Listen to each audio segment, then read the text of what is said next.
Welcome to top news. మంత్రి పెద్దిరెడ్డి రామచంద్రారెడ్డిపై మాజీ CM Rajampet BJP అభ్యర్థి కిరణ్ కుమార్ రెడ్డి సంచలన ఆరోపణలు చేశారు. ఈ వ్యాఖ్యలు ప్రస్తుతం రాజకీయ వర్గాల్లో హాట్ టాపిక్ గా మారాయి. అన్నమయ్య జిల్లా పీలేరు టీడీపీ అభ్యర్థిగా నల్లారి కిషోర్ కుమార్ రెడ్డి గురువారం నామినేషన్ దాఖలు చేశారు. ఈ సందర్భంగా పీలేరులో ఏర్పాటు చేసిన సభలో కిరణ్ కుమార్ రెడ్డి పాల్గొన్నారు. మంత్రిగానే ఇంత హింసిస్తుంటే ఇటువంటి వ్యక్తి ముఖ్యమంత్రి అయ్యే అర్హత ఒక్కసారి ఆలోచన చేసుకోండి. నేను చెప్పకూడదు అనుకున్నాను, ఆయన్ను చెప్పకూడదు అనుకున్నాను. నేను పద్మావతి గెస్ట్ హౌస్ లో రాత్రి 11 గంటలకు ఆయనకు ముఖ్యమంత్రి అయ్యే అర్హత ఉందంట, ఆయనకు ముఖ్యమంత్రి అయ్యే అర్హత ఉందంట. నేను ఎవరో కాళ్ళు పట్టుకుంటే ముఖ్యమంత్రి అయ్యానట. ముఖ్యమంత్రి అయ్యే అర్హత రామచంద్రారెడ్డికి ఉందా? ప్రజల్లో మంత్రిగానే ఇంత హింసిస్తుంటే ఇటువంటి వ్యక్తి ముఖ్యమంత్రి అయ్యే అర్హత ఉందా? ఒక్కసారి ఆలోచన చేసుకోండి. నేను చెప్పకూడదు అనుకున్నాను, ఆయన్ను చెప్పకూడదు అనుకున్నాను. నేను పద్మావతి గెస్ట్ హౌస్ లో రాత్రి 11 గంటలకు డిసిసి ఎలక్షన్లు వచ్చినప్పుడు 50 మంది నా నియోజకవర్గం వాళ్ళు నేను కూర్చొని రాత్రి 11 గంటలకు ఇదే పెద్దిరెడ్డి రామచంద్రారెడ్డి వచ్చి నా కాళ్ళు పట్టుకొని నన్ను డిసిసి ప్రెసిడెంట్ కావాలని అడిగాడు. నేను చెప్పాను ఆయనకి, మీరు పెద్దవారు, నా కాళ్ళు ఎందుకు పట్టుకుంటున్నారు, ఇది మంచిది కాదన్నా, మీరు లేయి, ఇది మంచిది కాదు అని. నువ్వు కిరణ్, నువ్వు కాకన్నా అంటే నాకు సపోర్ట్ చేయి, నేను డిసిసి ప్రెసిడెంట్ అవుతానని నా కాళ్ళు పట్టుకొని 50 మంది నా నియోజకవర్గం వల్ల ముందర అడిగాడు. ఇది రాత్రి 11 గంటలకు జరిగింది. పొద్దున్నే ఉదయాన్నే మళ్ళా 6 గంటలకు వచ్చాడు. నువ్వేమన్నా తాగేసి కాళ్ళు పట్టుకున్నా అనుకుంటావేమో అని పక్కనే వచ్చి మళ్ళీ కాళ్ళు పట్టుకున్నాడు. ఇది నేను కాణిపాకంలోనో తరిగంటలోనో ప్రభుత్వం కోసం దానికి సిద్ధంగా ఉన్నాను.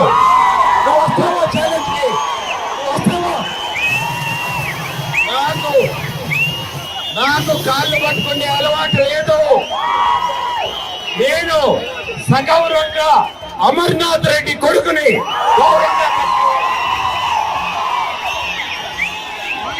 పదవులు వస్తుంటాయి, పోతుంటాయి, కానీ మా ఆత్మాభిమానం, గౌరవాన్ని ఎప్పుడూ తాకట్టు పెట్టము.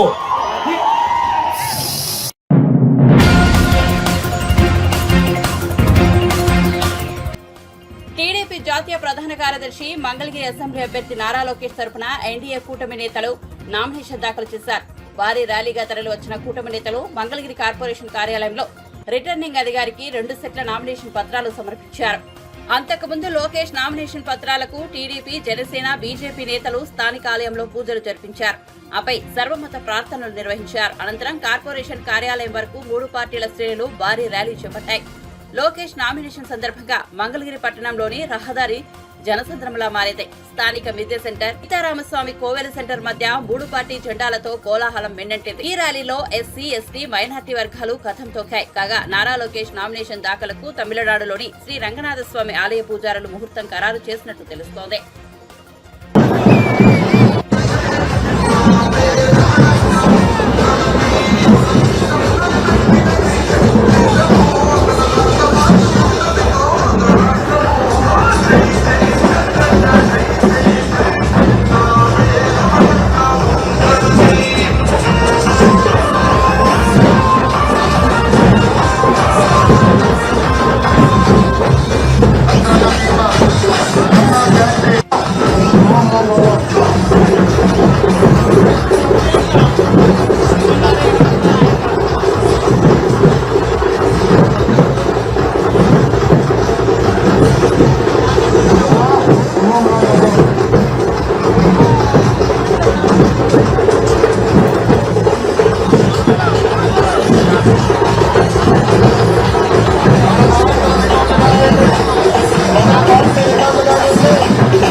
ప్రజలు లేకపోతే వ్యవస్థ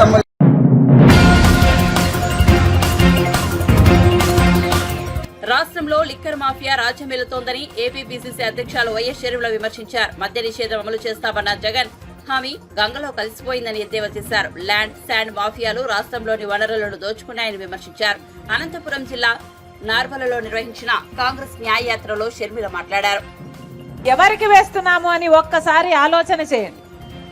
ఓటు వేసేది మీ భవిష్యత్తు కోసం అయి ఉండాలి. జగన్మోహన్ రెడ్డి గారు ఇదే ఊరికి వచ్చారు 5 సంవత్సరాల క్రితం మీ ఓటు అడగడానికి. ఎన్ని హామీలు ఇచ్చారు, ఎన్ని వాగ్దానాలు చెప్పారు. హార్టికల్చర్ కోసము ఇది ప్రసిద్ధి చెందిన ప్రాంతం. ఏం చెప్పారు జగన్మోహన్ రెడ్డి గారు? ఒక మార్కెట్టే ఏర్పాటు చేస్తానని చెప్పలేదా? కోల్డ్ స్టోరేజ్, వాటిని స్టోరేజ్ చేసుకోవడానికి ఒక కోల్డ్ స్టోరేజ్ కూడా ఏర్పాటు చేస్తామని చెప్పారు. అయిందా? కాలువలు విస్తరణ చేస్తామన్నారు. ఆఖరి ఆయకట్టు వరకు, చివరి ఆయకట్టు వరకు నీళ్ళు ఇస్తామని చెప్పారు. వచ్చినాయా? వచ్చినాయన్నా? మీరు పంట పండిస్తే ఆ పంటను అమ్ముకోవడానికి మద్దతు ధర, అంటే మీరు పంట పండిస్తే ఆ పంట నష్టానికి అమ్ముకోకుండా మద్దతు ధర ఇస్తానని 3000 కోట్లతో ఒక స్థిరీకరణ నిధి ఏర్పాటు చేస్తానన్నాడు జగన్మోహన్ రెడ్డి గారు. ప్రతి సంవత్సరం. అయిందా? మరి దేనికి వేయాలన్నా ఓట్లు? బిడ్డలకు ఉద్యోగాలు రాకపోతే పరిశ్రమలు తీసుకొని వస్తానన్నాడు జగన్మోహన్ రెడ్డి గారు ఇదే ఊర్లో నిలబడి. వచ్చినాయా పరిశ్రమలు? వచ్చిందన్నా? లెదర్ పార్క్ తెరిపిస్తామన్నారు. వచ్చిందా? ఏం మిగిలింది? చిప్ప. స్పెషల్ స్టేటస్ అంటే ఏంటో తెలుసా అమ్మా? ప్రత్యేక హోదా అంటే ఏంటో తెలుసా? ట్యాక్స్ బెనిఫిట్స్ ఎన్ని ఉంటాయంటే ఒక్కొక్క నియోజకవర్గానికి ఒక 100 పరిశ్రమలు వస్తాయి. ఎంత అభివృద్ధి జరుగుతుంది, ఎన్ని ఉద్యోగాలు వస్తాయి. మనం కనీసం తలెత్తుకొని చూపడానికి ఇదిగో మా రాజధాని అని చెప్పుకోవడానికి ఒక రాజధాని కూడా లేదు. మనం జగన్మోహన్ రెడ్డి గారేమో 1 కాదు 3 అన్నారు. 3 రాజధానిలో కనీసం ఒకటైనా అయిందా? జగన్మోహన్ రెడ్డి గారు బీజేపీ పార్టీకి తొత్తు. జగన్మోహన్ రెడ్డి గారు ముఖ్యమంత్రి అయ్యాక ఒక్కసారంటే ఒక్కసారైనా ప్రత్యేక హోదా కోసం ఒక్క నిజమైన ఉద్యమమైనా చేశాడా జగన్మోహన్ రెడ్డి గారు? మరి ఎందుకు ఓట్లేయాలి? కనీసం రైతులకు మద్దతు ధర ఉందా అన్నా? రాజశేఖర రెడ్డి గారి హయాంలో రైతులను నెత్తిన పెట్టుకున్నాడు రాజశేఖర రెడ్డి గారు. కనీసం ఇప్పుడు డ్రిప్ వేసుకుందామంటే డ్రిప్ సబ్సిడీ అయినా ఉందా? యంత్రాల మీద సబ్సిడీ ఉందా? మద్దతు ధర ఉందా? పంట నష్టపోతే పంట నష్టపరిహారం ఉందా? వీళ్ళ రాజశేఖర రెడ్డి గారి ఆశయాలను నిలబెట్టేది. అలాంటిది జగన్మోహన్ రెడ్డి గారు ఏం చెప్పారు? పూర్తి మద్యపాన నిషేధం చేస్తానని చెప్పలేదా జగన్మోహన్ రెడ్డి గారు? అయిందా పూర్తి మద్యపాన నిషేధం? అయిందా? పూర్తి మద్యపాన నిషేధం కాలేదు కదా. ఇప్పుడు సర్కారే జగన్మోహన్ రెడ్డి గారే మద్యం అమ్ముతున్నారు కదా, వాళ్ళు అమ్మిందే కొనాలి, ఎంతకు అమ్ముతే అంతకే కొనాలి. ఇది ఎక్కడి న్యాయం అని అడుగుతున్నాం. పక్క రాష్ట్రాలలోగా అన్ని బ్రాండ్లు ఇక్కడ లేవట కదా. భూమట, స్పెషల్ స్టేటస్ అట, క్యాపిటల్ అట, డిఎస్సి అట. అయ్యా జగన్మోహన్ రెడ్డి గారు వాగ్దానాలన్నీ ఎక్కడ నిలబెట్టుకున్నారయ్యా అంటే అదిగో లిక్కర్ షాపులు అన్ని నిలబెట్టుకున్నారన్నట్టుగా ఉంది. ఒక్క హెల్త్ చెకప్ లేదు, ఓన్లీ క్యాష్ అట కదా. ఎక్కడ డిజిటల్ పేమెంట్స్ లేవు. అంటే స్టేట్ ట్యాక్స్ ఎంత, డిజిటల్ సెంట్రల్ ట్యాక్స్ ఎంత ఎవడైనా పట్టించుకుంటున్నాడా? ఒక ఆడిట్ లేదు, ఒక పాడు లేదు, ఒక పద్ధతి లేదు. ఆర్టీసీ అయితే 5 సార్లు పెంచారు, ఎలక్ట్రిసిటీ అయితే 7 సార్లు పెంచారు. గ్యాస్ ధర, పెట్రోల్, డీజిల్, ఏదైనా చక్కెర, నూనె ఏదైనా ఆకాశాన్ని అంటుతున్నాయి. ఏం చెప్తున్నారు? మేము బటన్ నొక్కుతున్నాం అంటున్నారే. బటన్ నొక్కితే మీరు ఇచ్చేదెంత, మీరు ప్రజల నుంచి తీసుకుంటున్నదెంత? ఒక చేత్తోనేమో మట్టి చెంబు ఇస్తున్నారు, ఇంకో చేత్తోనేమో వెండి చెంబు తీసుకుంటున్నారు.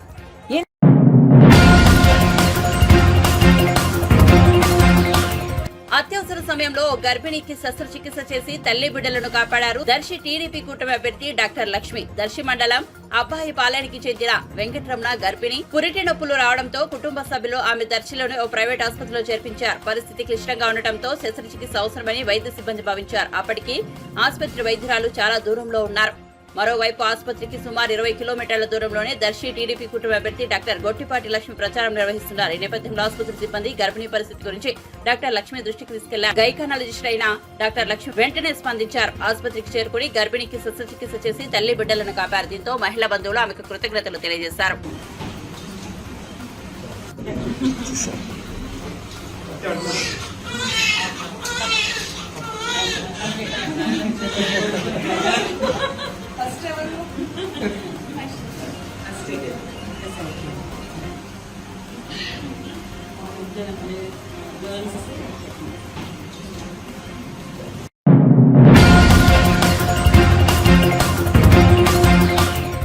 టీడీపీ అధినేత చంద్రబాబు, జనసేన పార్టీ అధ్యక్షుడు పవన్ కళ్యాణ్ కృష్ణా జిల్లా పెడనలో ప్రజాగలం సభకు హాజరై స్థానిక ఎమ్మెల్యే మంత్రి జోగి రమేష్ పై పరోక్ష వ్యాఖ్యలతో విరుచుకుపడ్డారు. ఈ నేపథ్యంలో మంత్రి జోగి రమేష్ మీడియా సమావేశం నిర్వహించారు. తనను పెడన సీటు నుంచి పెనమలూరుకు బదిలీ చేయడంపై చంద్రబాబు పవన్ చేసిన వ్యాఖ్యల పట్ల మండిపడ్డారు. చంద్రబాబు పెడనలో నోటికొచ్చినట్లు మాట్లాడారని ఆగ్రహం వ్యక్తం చేశారు. చంద్రబాబు సొంత నియోజకవర్గం చంద్రగిరి కానీ చంద్రగిరి నుంచి కుప్పం పారిపోయాడని అన్నారు. ఈసారి ఎన్నికల్లో ఓడిపోతే హైదరాబాద్ పారిపోతారని ఎద్దేవా చేశారు. దుర్మార్గులారా, మీరు ఇష్టం వచ్చినట్టు అది బంగాళాఖాతం ఏంది గెలిపేది? మీకు పొందా? రేపు రిజల్ట్స్ తర్వాత మిమ్మల్ని ఎక్కడ కలుపుతారు చూడండి జనం. అసలు రిజల్ట్స్ తర్వాత తెలుగుదేశం పార్టీ ఉండదు, చంద్రబాబు నాయుడు ఉండదు, అడ్రస్ గల్లంతే. ఈ పవన్ కళ్యాణ్ ఉండదు, జనసేన పార్టీ ఉండదు. మొత్తం కూడా సాపాదిని చదువుకొని హైదరాబాద్ దుకాణం, కేర్ ఆఫ్ హైదరాబాద్. ఈ 2 పార్టీల అడ్రస్ గల్లందు కాబోతా ఉన్నాయి. ఈ 2 లీడర్లు కూడా కుప్పంలో చంద్రబాబు నాయుడు, పిఠాపురంలో పవన్ కళ్యాణ్, ఇద్దరు కూడా అక్కడేమో సైకిల్ కూలిపోతుంది, ఇక్కడేమో గ్లాస్ పగిలిపోతుంది. ఈరోజు ఒకటే చెప్తా ఉన్నాం, మనసు పెట్టాడు, ప్రజల మనసులు గెలుచుకున్నాడు. 3648 కిలోమీటర్ల సుదీర్ఘ పాదయాత్ర. ఆ పాదయాత్రలో ప్రజల సంకల్పం, ఆ సంకల్పమే మేనిఫెస్టో, ఆ మేనిఫెస్టోనే ప్రజల గడపకు చేరింది. ప్రజల గడపకు చేరింది కాబట్టి ప్రతి గుండెలో జగన్ అన్న ఉన్నాడు. కాబట్టి ఈరోజు జనం మొత్తం జగనన్న. ఫ్యాను గుర్తు. చంద్రబాబు నాయుడు పతనం అయిపోబోతా ఉన్నాడు. నేను ఒకటే చెప్తా ఉన్నాను, తెలుగుదేశం పార్టీలో ఉన్న నాయకులకు చెప్తా ఉన్నా, తెలుగుదేశం పార్టీ క్యాడర్ కూడా చెప్తా ఉన్నా, చంద్రబాబు నాయుడిని నమ్ముకుంటే నట్టేట మునిగిపోతారు. ఇప్పటికైనా చాలామంది తెలుసుకొని మా వైపు వచ్చేసారు. మొత్తం ఇటు పక్కన జనసేన ఖాళీ అయిపోయింది, ఇటు పక్కన తెలుగుదేశం ఖాళీ అయిపోతుంది. మిగిలిన వాళ్ళకి కూడా చెప్తా ఉన్నా, జగనన్న వెంట నడవండి, వైఎస్ఆర్ కాంగ్రెస్ పార్టీ జెండా పట్టుకోండి, ప్రజల సంక్షేమానికి పాటుపడండి. మిమ్మల్ని కూడా లీడర్లుగా గుర్తిస్తాం, మీ ద్వారా పనులు చేపిస్తాం. తెలుగుదేశం పార్టీ నాయకులారా కదిలి రండి, జగనన్నకు జట్టుకడు. ఈ రోజున ఎందుకు మీకు కొన్ని వర్గాల వాళ్ళు అంటున్నారు చంద్రబాబు నాయుడు మామ. ఎందుకు ఈరోజు జగనన్న పార్టీ చూడలేదే, కులం చూడలేదే, మతం చూడలేదే, ఆఖరికి అగ్రవర్ణాల్లో ఉన్న పేదలందరూ కూడా మొత్తం రైతు భరోసాతో లబ్ధి పొందారు, ఇన్పుట్ సబ్సిడీలో లబ్ధి పొందారు, లక్షలాది రూపాయలు మీ ఇళ్లకు చేరినాయి. ఇప్పుడన్నా చంద్రబాబు నాయుడు 14 సంవత్సరాల ముఖ్యమంత్రిగా ఉన్నప్పుడు మీ ఇళ్ళకి ఇచ్చాడు రాబు. వినండి, మా మాట వినండి, రండి. చంద్రబాబు నమ్మొద్దు, మోసకారి. తెలుసు కదా మీకు కూడా. తెలుగుదేశం పార్టీ పెట్టిన అధ్యక్షుడు ఎన్టీ రామారావు గారు మీ నాయకుడిని పైకి పంపించేసిన గనుడిని మీరెట్టా నమ్ముతారు? ఇప్పటికైనా మారండి. ఆ ఉన్న కొద్ది మంది అయినా మారేసి చంద్రబాబు నాయుడిని పనికి రాడు అని చెప్పేసి చాలామంది బయటకు వచ్చేసారు. మిగిలిన వాళ్ళు కూడా బయటికి రమ్మని చెప్పేసి చెప్తూ, అదేవిధంగా జూనియర్ ఎన్టీ రామారావుని కూడా పోటీ చేశాడు. పాపం అతను కూడా అతని సినిమాలు ఆడనీయకుండా చేశాడు, అతని సినిమాలకు వెళ్ళవద్దని చెప్పాడు. పెద్ద ఎన్టీ రామారావు గారి అభిమానులు కానీ జూనియర్ ఎన్టీఆర్ అభిమానులు కానీ ఎవరు కూడా చంద్రబాబుని నమ్మరు. తెలుగుదేశం పార్టీని, చంద్రబాబు నాయుడిని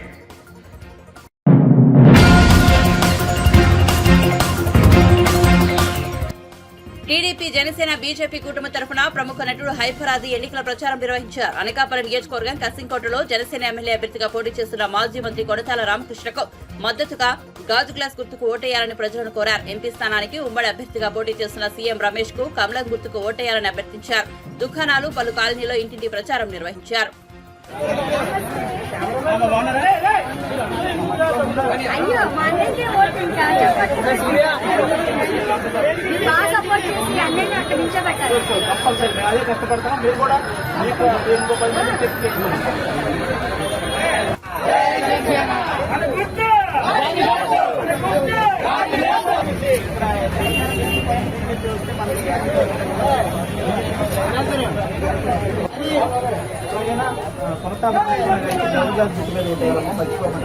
అలాగే పైన సీఎం రమేష్ గారు బీజేపీ, ఆయనకి కమల గుర్తు మీద ఓటేయాలా. పైన బీజేపీ గెలిచి కింద మన కూటమికి నిలబెట్టిన జనసేన అభ్యర్థి గెలిస్తే మనకు అన్ని పనులు సక్రమంగా జరుగుతుంది. ఓకేనా? అన్ని ఏ ప్రాబ్లం ఉన్నా సాల్వ్ అయిపోయింది. అందరికీ బాగున్నారమ్మా?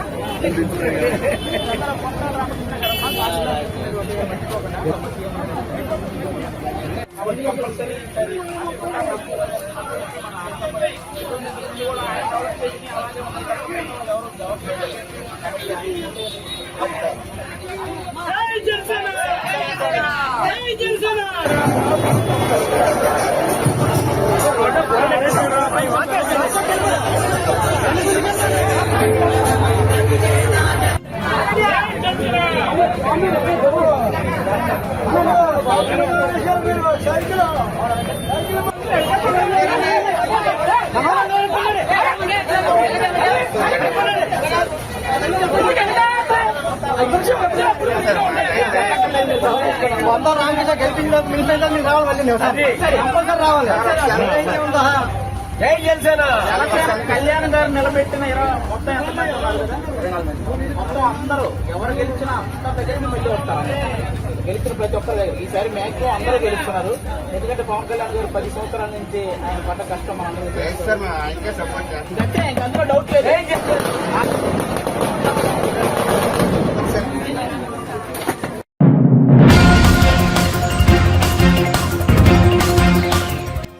భద్రాద్రి జిల్లా ఇల్లందు పట్టణం సత్యనారాయణపురం సమీపంలోని హజరత్ నాగుల్ మీరా దర్గాలో అర్చకుల వేద మంత్రాల నడుమ గురువారం శ్రీరామ పట్టాభిషేకం ఘనంగా నిర్వహించారు.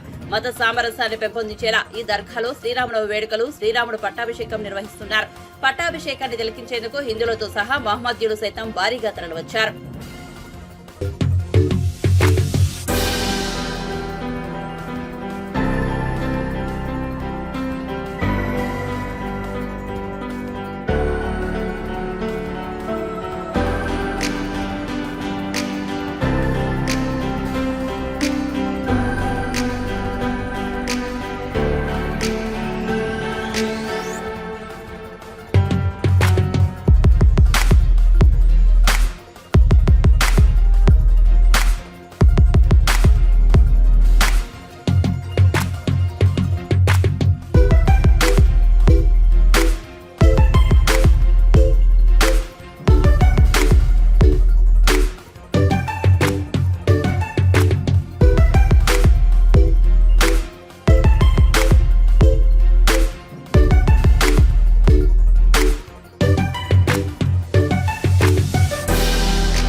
నటుడు మహర్షి రాఘవను అగ్ర కథానాయకుడు చిరంజీవి సన్మానించారు. చిరంజీవి రక్తనిధి కేంద్రంలో 100వ రాఘవ రక్తదానం చేశారు. అప్పటి నుండి ప్రతి 3 నెలలకోసారి రాఘవ రక్తదానం చేస్తూ తన వంతు సామాజిక బాధ్యతను, అభిమానాన్ని చాటుకుంటున్నారు. ఈ విషయం తెలిసిన రాఘవను తన నివాసానికి ఆహ్వానించిన చిరంజీవి నటుడు మురళీమోహన్ సమక్షంలో రాఘవ దంపతులను సన్మానించారు.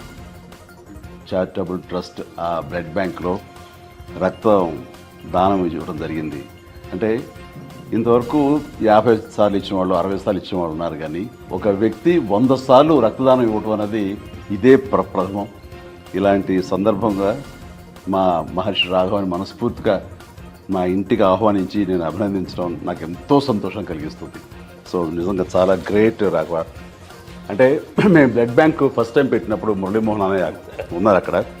ఫస్ట్ బ్లడ్ డొనేట్ చేసింది అన్నయ్య. ఆ తర్వాత అదే రోజున మీరు ఇవ్వడం జరిగింది. అప్పటి నుంచి ఈ రోజు వరకు కూడా క్రమం తప్పకుండా మీరు 100 సార్లు ఇవ్వటం అనేది ఆషామాషి విషయం కాదు. ఈ గెస్చర్ ఇది ఎంతోమందికి ఇన్స్పిరేషన్గా ఉండాలి, మరి ఎంతోమంది మోటివేట్ అవ్వాలి. అండ్ ఈ రోజున రక్తం కాపాడబడి ప్రాణాలు నిలబెట్టుకునే వాళ్ళు ఎంతోమంది ఉన్నారు. ఇలాంటి దాతలు ఇవ్వటం వల్లనే అది సాధ్యమైంది. Very happy. చిరంజీవి గారు బ్లడ్ బ్యాంక్ పెట్టిన తర్వాత మొట్టమొదటి రోజున మేము వెళ్ళి బ్లడ్ ఇవ్వడం జరిగింది. ఆ రోజున మహర్షి గారు వచ్చారు, నేను వచ్చాను. First 19 October 2 Gandhi. ఆ రోజున ఫస్ట్ బ్లడ్ నేనే ఇచ్చాను. ఆ రోజున మొదలుపెట్టిన ఇది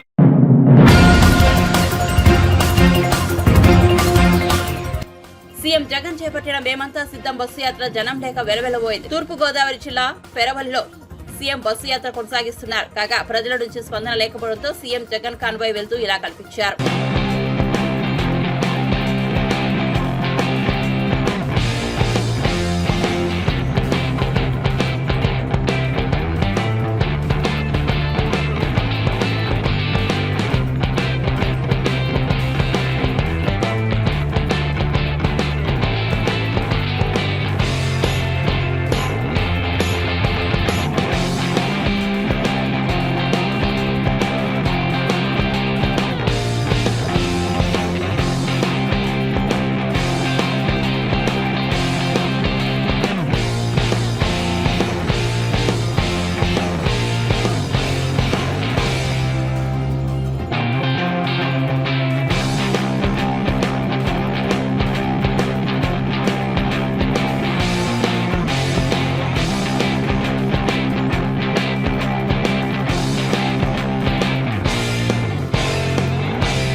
వైఎస్ఆర్ హయాంలో హంద్రీనివా ప్రాజెక్టు 90% పూర్తి అయిందని ఏపీపీసీసీ అధ్యక్షులు వైఎస్ షర్మిల అన్నారు. అధికారంలోకి వస్తే ప్రాజెక్టు పూర్తి చేసి 127 చెరువులకు నీళ్లు ఇస్తామని చెప్పిన వైఎస్ఆర్సీపీ ఆ హామీని మర్చిందని విమర్శించారు. అనంతపురం జిల్లా మడకసిరిలో నిర్వహించిన ఎన్నికల ప్రచారంలో ఆమె మాట్లాడారు. రెడ్డి గారి ఆశయాలను నిలబెట్టిన వాళ్ళు జగన్మోహన్ రెడ్డి గారు ఎలా అయినారన్నా? లెదర్ పార్క్ కడతామన్నారు, కట్టారా జగన్మోహన్ రెడ్డి గారు? వచ్చిందా లెదర్ పార్క్? ఎన్ని ఉద్యోగాలు వచ్చినాయి లెదర్ పార్క్ లో? అవుటర్ రింగ్ రోడ్ కట్టాలన్నారు జగన్మోహన్ రెడ్డి గారు, వచ్చిందా? కనిపిస్తుందా? మరి ఎందుకన్నా నమ్మి ఓట్లేస్తే ఒక్క మాట కూడా నిలబెట్టుకోకపోతే మరి జగన్మోహన్ రెడ్డి గారికి మళ్ళీ మళ్ళీ ఎందుకు ఓట్లేయాలి? పులి సింహం అని చెప్పుకుంటున్న వాళ్ళు బీజేపీని చూస్తే పిల్లుల్లా తయారయ్యారు. వీళ్ళ రాజశేఖర రెడ్డి గారి వారసులు. ఎలక్షన్లు వచ్చాయి, ఓట్లు వేసే సమయం వచ్చింది. అందుకే చెప్తున్నాం, ఆలోచన చేసి ఓటు వేయండి. మీ డబ్బులే మీ చేతుల్లో పెడుతున్నారు, మంచిదే.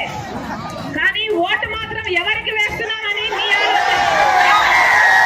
మీ మనస్సాక్షి చెప్పాలి. ఓటు అనేది మీ చేతుల్లో ఉన్న ఆయుధం. ఓటు అనేది మీ భవిష్యత్తును నిర్ణయించే ఆయుధం. 5 సంవత్సరాలకు ఒక్కసారి మాత్రమే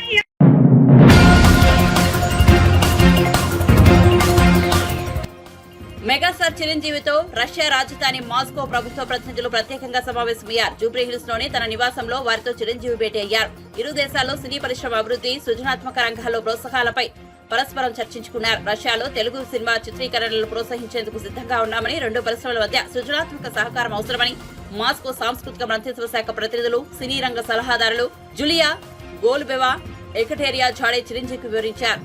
మాస్కో సాంస్కృతిక మంత్రిత్వ శాఖ వెల్లడించిన అంశాల పట్ల చిరంజీవి హర్షం వ్యక్తం చేశారు.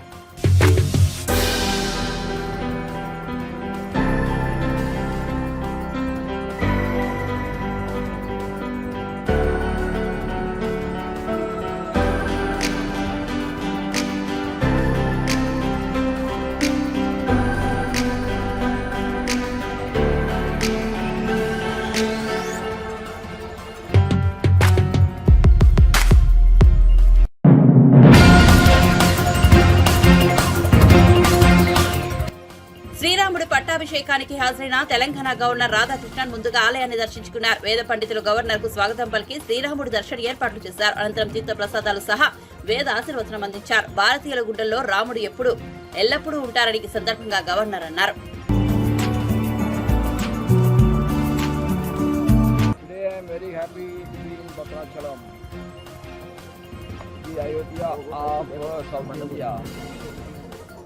Ram is the single slogan which is uniting this nation, and Ram Rajya is our ultimate aim. Ram Rajya means nobody should disturb the others, the culprit should be punished, the good people's interest should be protected. Everywhere there must be happiness. Our families must be united more. There must be peace in the family, there must be peace in the state, there must be peace in the country. Prosperity everywhere, people help others, they don't harm others.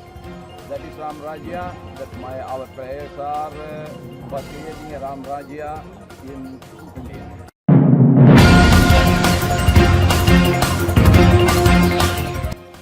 Jagan లాంటి వాడు street కు ఒక్కరు ఉంటే పవన్ కళ్యాణ్ లాంటి వాడు state కు ఒక్కరే ఉంటారని ప్రముఖ నటుడు పృథ్వీరాజ్ వ్యాఖ్యానించారు. పిఠాపురంలో ఆయన మీడియాతో మాట్లాడారు. ప్రజా సమస్యలపై అసెంబ్లీలో గలం విప్పే నిజమైన నాయకుడు పవన్ కళ్యాణ్ అని ప్రశంసించారు. వైఎస్ఆర్సీపీ నేతలపై తీవ్ర విమర్శలు చేశారు.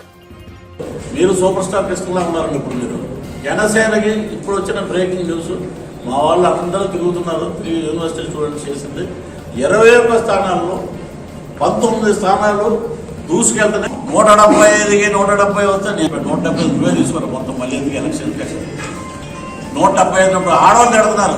ఆడెవడో సన్నపై వస్తున్నాడు, కనపడితే తంతా ఉండాలి.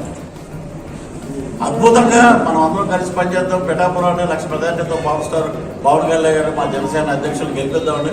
ఓ సినిమా యాక్టర్ లాగా ఉండేవాడు. సినిమా యాక్టర్ కాదు ఆయన అన్నాడు. సినిమా యాక్టర్ని తరుగు కొంటున్నాడంటే నాయన నువ్వు వెళ్తే ఎవరొస్తాడో లేదో నాకు తెలియదు, కానీ మా పవన్ కళ్యాణ్ గారు రోడ్ల మీద నడుస్తున్నాడు వితౌట్ సెక్యూరిటీ. నా ప్రాణం పణంగా పెట్టారు, మీరు రండి భయపడకుండా ముందుకు రండి అన్నారు.